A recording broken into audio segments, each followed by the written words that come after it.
اس کے بعد پھر قتل عمد کی سزا کو بیان کیا جا رہا ہے، قتل عمد کے بارے میں حکم بیان کیا جا رہا ہے۔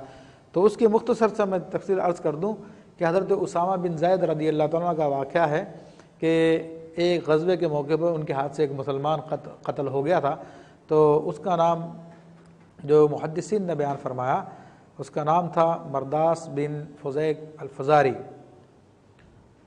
یہ نبی علیہ الصلوۃ والسلام کی خدمت میں حاضر ہو کے مسلمان ہو چکے تھے، لیکن مسلمانوں کو سب کو اس کا علم نہیں تھا۔ تو جب اس قبیلے پہ مسلمانوں نے لشکر کشی کی تو وہ لوگ بھاگ گئے، مقابلہ کیا۔ حضرت مرداس رضی اللہ تعالیٰ عنہ اس وقت سمجھتے تھے کہ تم مسلمان ہو، یہ اپنی بکریاں لے کے پہاڑی پہ چلے گئے تھے۔ تو وہاں پر مسلمانوں نے جب ان کے قوم کے لوگوں کو قتل کیا اور جب تلاش کرتے ہوئے ان تک پہنچے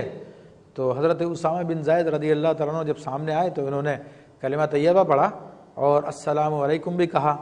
حضرت اسامہ رضی اللہ تعالیٰ عنہ سمجھے کہ یہ اپنے مال کو بچانے کے لیے، بکریوں کو بچانے کے لیے، اپنی جان کو بچانے کے لیے میرے سامنے کلمے کا تلفظ کر رہا ہے، تو آپ نے اسے قتل کر دیا۔ جب نبی علیہ الصلوۃ والسلام کی بارگاہ میں یہ واقعہ پہنچا تو آپ نے ان کو ارشاد فرمایا کہ حل شققت قلبہ،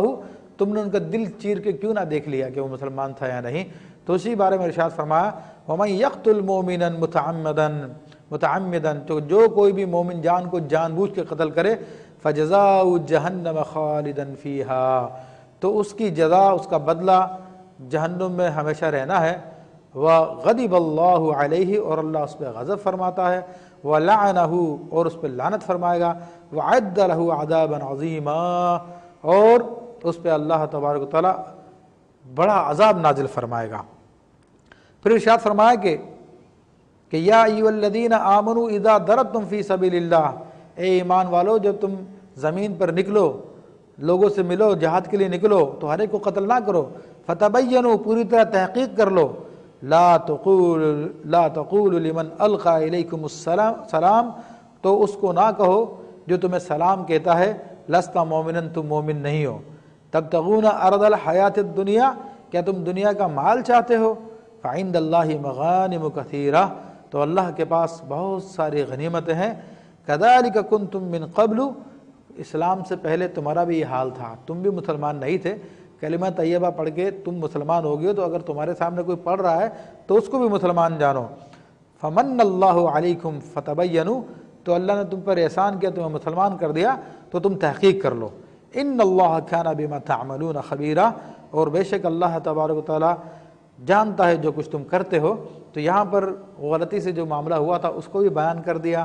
پھر اس کے علاوہ یہ کہ مومن کو جان بوجھ کے قتل کرنا جس میں کوئی اشتباہ بھی نہ ہو، تو اللہ نے اس کو عذاب عظیم اس کے لیے فرمایا ہے، اور فرمایا کہ اس پہ اللہ کا غضب بھی ہے اور اس کے اوپر لعنت بھی اللہ تبارک و تعالیٰ کی۔ تو جو مسلمان ہو کر مسلمانوں کو قتل کرے، اور ہمارے زمانے میں یہی ہو رہا ہے، تو ان لوگوں کو اس آیت طیبہ سے سبق لینا چاہیے کہ وہ آج دنیا میں اپنی سیاسی جتھے کی وجہ سے، اپنے دینی جتھے کی وجہ سے وہ لوگوں سے بچ جاتے ہیں، لیکن کل کیا اللہ سے بھی بچ جائیں گے وہ لوگ؟